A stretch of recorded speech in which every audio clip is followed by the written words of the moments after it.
com vocês, nossa correspondente de Massachusetts, Karla Monteiro, ela que fez uma visita guiada ao Museu de John Kennedy. É com você, Karlinha! Olá, pessoal! Hoje nós estamos em Cape Cod, no Tanarede. Rodrigo, hoje eu vim trazer para você a história do JK, o ex-presidente dos Estados Unidos do Partido Democrata. Ele foi um dos presidentes mais maravilhosos desse país. E hoje nós vamos visitar o Museu do JK, John Kennedy.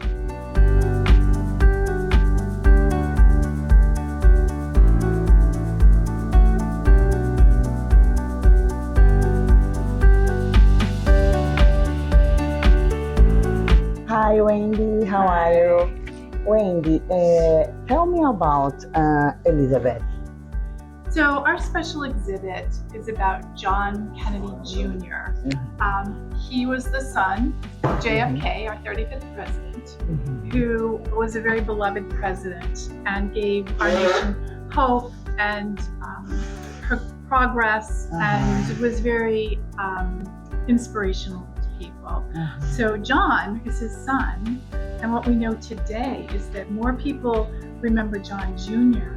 than they do the president. So we have done this special exhibit to share memories of John Jr. Thank you. Wendy, tell me about President. So President Kennedy was the youngest man ever to be elected president. He was youthful, he had great vigor, he had big ideas for peace, world peace, and for world progress. And he started the space program to land people on the moon, and he was worried about communist government taking over. But he was a very young man, and he had a young family, and that was part of the appeal. People loved his beautiful wife, Jacqueline, and they loved the two children, Caroline and then little John. Yeah. Wendy, tell me about the shoes, lifestyle. So John was born famous. Little John Jr. was born famous. He was a darling child, and people would shower him with gifts that they would send to the White House. But he also was very outgoing. His dad wanted him to learn how to play golf because President Kennedy could play golf. So these shoes were given to our museum because they were models made to see if the family liked the shoes, and his name is in the shoe, and they were so precious. Cute. They're so cute. We wanted to share them. We recently received them from the man who helped create the model, the little model. So it's kind of fun. Tell me about. So John Jr. lived in the White House, and he was very outgoing. He loved airplanes. He loved helicopters.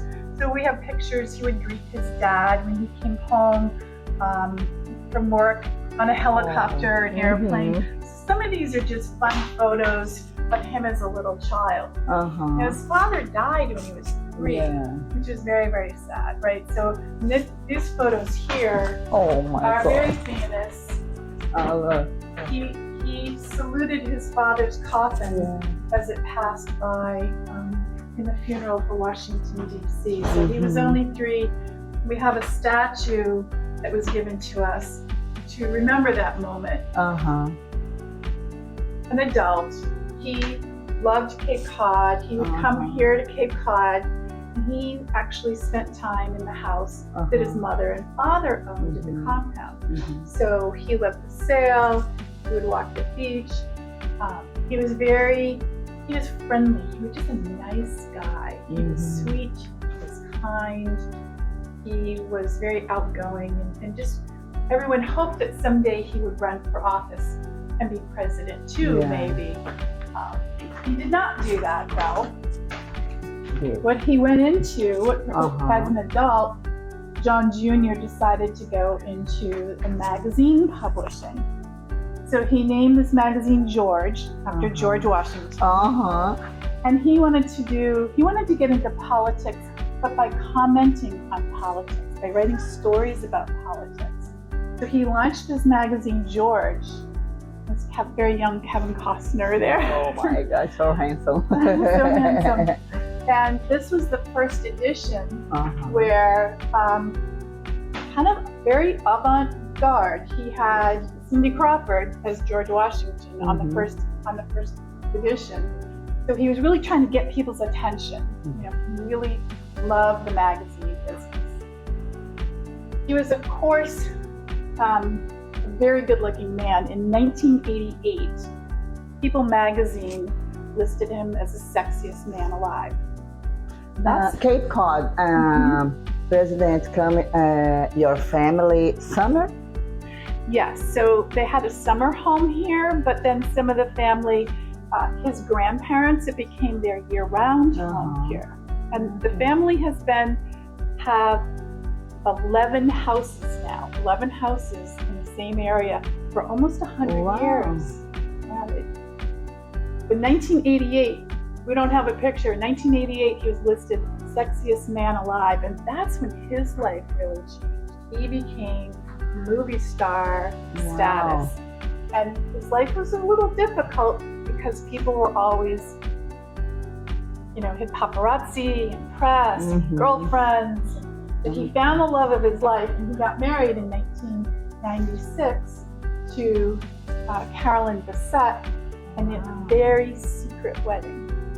They didn't want a lot of people and a lot of attention and paparazzi. A very secret wedding. There were only a handful of people. And then tragically,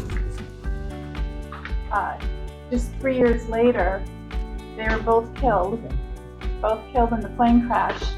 He was flying the plane from New York to Cape Cod, and the plane went missing, and it took 3 days before anything could be found. So that happened here on Cape Cod, and we became a center of worldwide attention again, because they were trying to find anything, and they finally did. And it was just a very sad time for us, because we loved him so much. We loved his president, his father as president, and then now he was gone too. So just a very sad time. So our exhibit is just to help people remember and to just honor his memory. Thank you so much, Mandy. Monteiro. Thank you. Você que gosta de cultura, venha visitar o Museu do John Kennedy, o ex-presidente dos Estados Unidos, do Partido Democrata. Eu acabei de entrar.